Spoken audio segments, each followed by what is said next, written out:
Maverick Vinales walked into Assen as a rider KTM once promised a factory seat. He walked out being called a beggar. Not by a rival, not by a journalist, but by Steiner, the man who now helps run his own garage. And the strangest part is what Vinales did next. He did not deny it. He stood in front of Spanish media and confirmed it, repeated the word back, and let it hang there. A rider with a future does not get spoken about like that by accident. So what actually changed inside KTM this summer? And why is the one man who should be shielding Vinales the same man holding the door open? Here is why this is bigger than a tense Thursday in the Netherlands. This is not a midfield journeyman fighting to survive.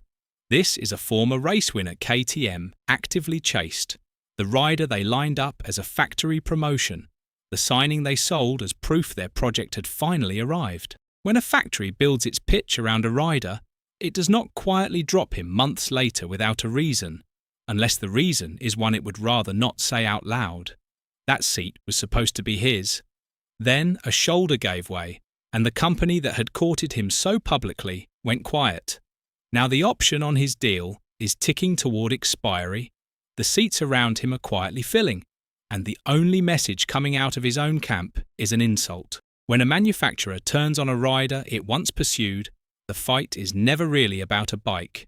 It is about who gets erased and how cleanly it can be done. So start with what Vinales said out loud, because he made no effort to soften it. At Assen, he told Spanish media that if he is not on the grid next season, the blame belongs to one party only, and that party is KTM. Not his shoulder, not his form, the company itself. That is a heavy accusation from a rider whose contract that same company still controls. Think about how rare that is. Riders almost never name the brand paying them as the villain. It is the one rule a manager drills into them.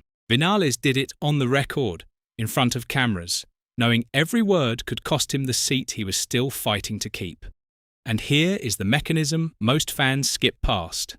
KTM holds an option on Vinales for next year, and that option expires at the end of June. While it sits unsigned, he cannot simply walk and accept another offer. He is pinned by a clause, waiting on a decision the people around him appear to have already made. That is the quiet cruelty of an option.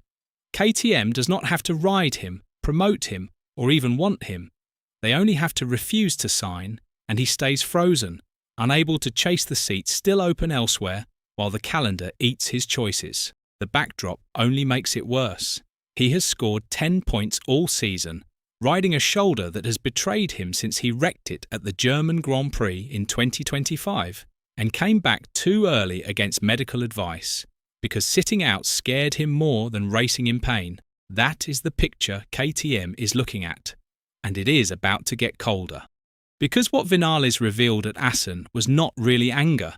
It was a request he should never have had to make. When the time came, if they already knew I wouldn't be joining the factory team, they should have just let me go. Read that line again. He is not demanding the factory seat anymore. He is asking to be released and saying KTM refused to let him leave.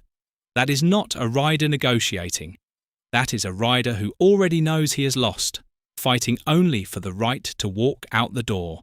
And oh, there is one more detail, the one buried under the louder headlines. When KTM took its new 850cc 2027 bike to Brno for testing, Vinales was not invited. The future machine, the project that shapes a factory's next era, the single clearest signal of who a manufacturer is genuinely building around, and his name was not on the list. You do not leave a real factory candidate off the test of the very bike he is supposed to race. That one absence said more than any statement KTM has put out all year. Then Steiner spoke, and any doubt about KTM's position disappeared. Asked whether blaming the factory in public had been smart, the Tech3 boss did not defend his own rider. In fairness, he opened with a real argument. He said the bike is not an Aprilia or a Ducati right now, yet the performance is there, that a rider cannot claim he is fit and then blame fitness for the results, and that hanging it all on KTM was harsh. Then he stopped being fair.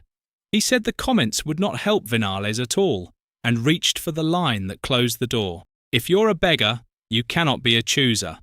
Maybe he wasn't thinking when he said that. That is not a team principal protecting an asset. That is a man explaining why the asset no longer has a say. And Vinales, rather than let it slide, said it back himself. I think what he said has been misinterpreted, but he did call me a beggar in certain remarks. When the rider repeats the insult in his own mouth, it stops being a misquote. It becomes the official temperature of the relationship. The boss called him a beggar, and the rider confirmed the boss meant it. There is no version of that exchange where Vinales is still in the plan. And once you read it as a verdict instead of a feud, the rest of the grid falls into place. Look at where the seats are actually going. His own teammate, Enea Bastianini, is heading to Trackhouse Aprilia, with Raul Fernandez potentially moving the other way into Tech3. For the experienced seat KTM still wants to fill, Luca Marini has become the front-runner, a proven name with no risk attached. Even Brad Binder, 15 years inside the KTM family, is being shown the door. Every chair around Vinales is being arranged, and not one of those plans runs through him. The machine kept moving. He simply was not on board. So here is the flip. People thought this was Vinales feuding with KTM over a slow bike. It was never about the bike.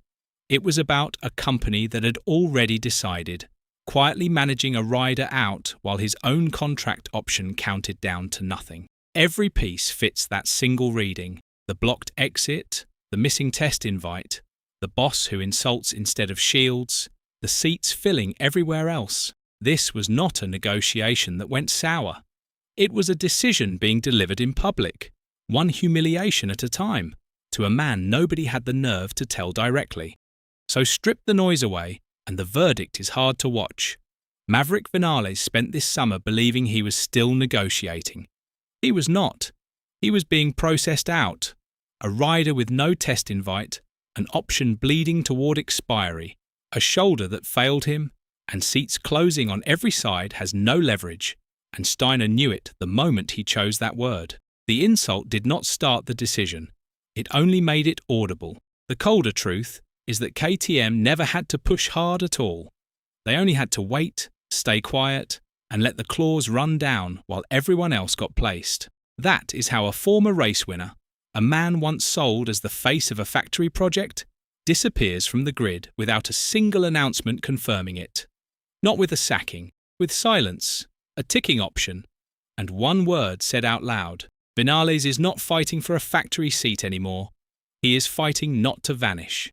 The real question is not whether KTM wronged Vinales. It is whether any rider survives being called a beggar by the people holding his future. Did he deserve better, or did he talk his own way off the grid?